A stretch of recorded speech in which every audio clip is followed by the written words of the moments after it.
Guys, it's Noah here from the Digibros, coming at you with my second placed red Zoro deck list that I took to our locals yesterday at Eternity's Portal in Bainbridge, Georgia. So I borrowed a bunch of the cards for this locals that we did play, and I already returned them, or I wouldn't have done a live deck profile. I posted one over here on OnePieceCard.dev. It was a really cool deck, and I really wanted to share the deck, share my thoughts on the deck, and stuff like that. So I did play Zoro as leader. Traditionally, with Red, I was always playing the starter deck Luffy. I just really thought his skill to catch when you were Dawn was really strong. But I had a couple friends, including the owner of the shop, Will, who's been maining Zoro. He's like, hey, know you really like Red, you really like Luffy, but I really think you should try out Zoro. It's a really strong card. And he had the Dawn X1 to give all your characters plus 1000. I was like, yeah, that's pretty good, but it's a lot better than I thought it was. Zoro was actually MVP, being able to boost up all of our stuff by one. So now your opponent to commit more cards on your hand. It's super aggressive, like especially with other stuff has rush. Especially with like Sanji, where you have to attach two of them to give him rush. So he's already got me 6,000, so him being extra 1,000 from Zoro, 7,000 rushing is really strong. So Zoro, really good. No complaints from the leader at all. Card was stellar. So we're gonna go on to the rest of the deck. So first, we do have 4 copies of the Otama. She is going to be one of our 2K counters, and she does have the really strong effect.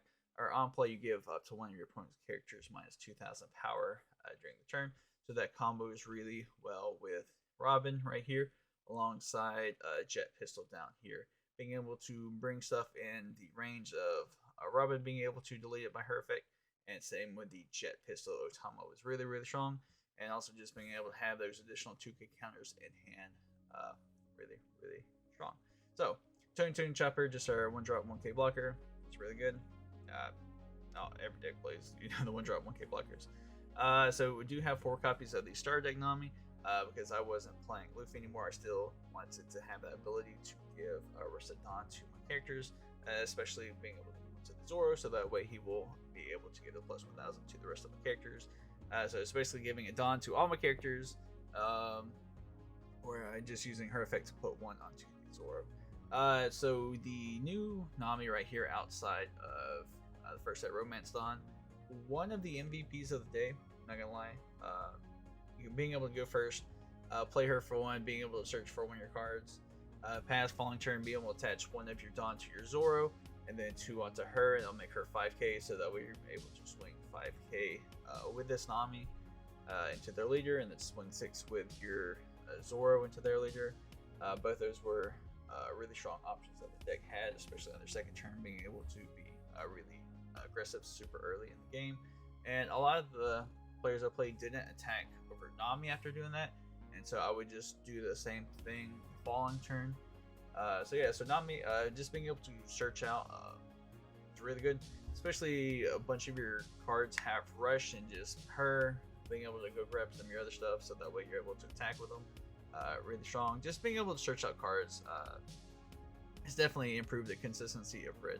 Ton enables you to have cards in hand as well, which Red a lot of the time, because it's aggro deck, you don't have a ton of cards in hand, but her being able to search out Nami was really Brook, 2K counter, never played him. It's on play effect, give character 2 rest of Dawn, but I've never done that. I've never played this card from hand once in my life. Just always use them for the 2K counter. Same with Otama. Those are going to be our 2K counters of the deck. So I did find myself a lot of time having more 2K counters in hand than 1K counters. So it felt bad whenever a opponent would swing like 5 at my leader, and I would have to waste a 2K counter on it, because I just had so many of them. I did have the 8. It's not a complaint. Having 2K counters is always good. So moving on to our more aggressive characters, we do have our 4 copies of Star deck Sanji. Does have Dawn X2, does gain rush, combos really well with the Star deck Nami, being able to gain one of her Rusted Dawns onto the Sanji by using her effect, and being able to attach another one. So if you like drop this Nami turn 1, and then your second turn being able to drop the Sanji, being able to swing with both the Sanji and leader for big damage is really crucial. So Robin right here is a really good card.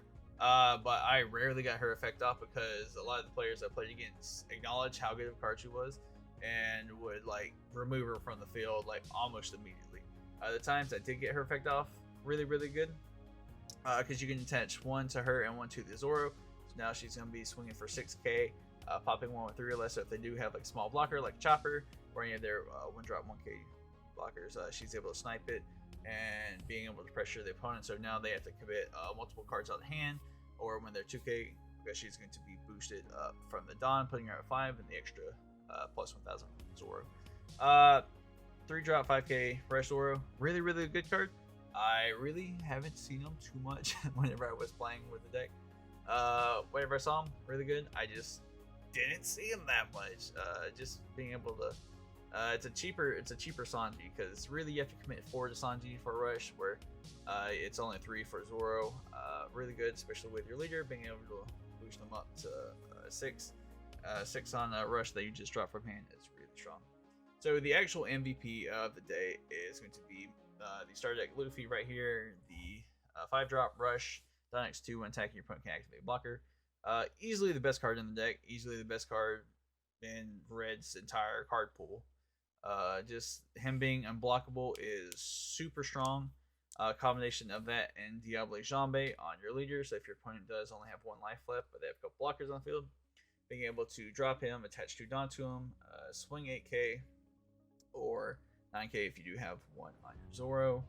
Your opponent's unable to block him, and then Diable Jambe your leader, and attach the remaining Dawn onto him. Once again, unblockable. It's really strong. I won several games doing that combo of Monkey Luffy and Diable Jambe on the leader. This card is exceptionally good. Really strong card. Can't say anything bad about this card. It's really good. I always wanted to see more of this card. I was playing 2 of the promo Luffy. It's just a big Sanji.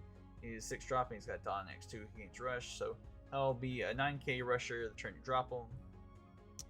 If you do have Nami up on field, you're able to use one of your spinning Dawns to attach to him, so it doesn't cost as much. But he was fine. 2 of us fine. Same with Shanks. Shanks is probably the card I saw the least the entire tournament I played in. I dropped him twice out of 4 rounds. But he was good. He's just a 9-drop. He's got Rush, and when attacking your opponent can't block them with their small stuff.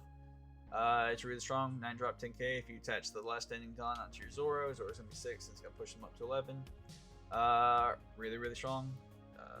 I just didn't see him enough. Really, the Zoro and Shanks, those 2 cards really hit for me the entire tournament. Diable Jambe I spoke about earlier in combination with the Monkey D. Luffy and putting the Diable Jambe on your leader. Really strong combo. It's trigger effect to KO when your opponent's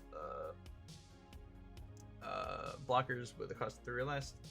I mean, if they hit it in life, they got like a blocker that you just really want to snipe, it's fine. But most of the time it's just better to just add it to the hand. Gum Gum Red Hawk, this card is exceptionally strong. Being able to give one of your characters plus 4,000, delete one of your opponent's characters with 4,000 power less. Because a couple, this is where like some like it's just learning on the player base, where I would have like some players where they would like play something like blocker or like something like smaller, and they swing with their leader, then I'd be able to counter with the Gum Gum Red Hawk, being able to boost up mine, not take the life damage, and then being able to pop one of their smaller characters. Really strong. So Gum Gum Red Hawk, really good.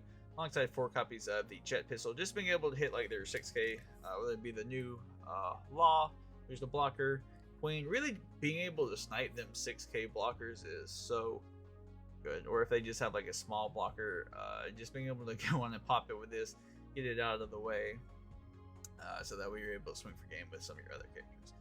Yeah, this deck was super strong. It was really consistent. Like I said, I didn't see Zoro or Shanks that much. I honestly saw Promo Luffy more than both of those, which is quite weird. It's common where both of those are super and super respected. Deck was a ton of fun.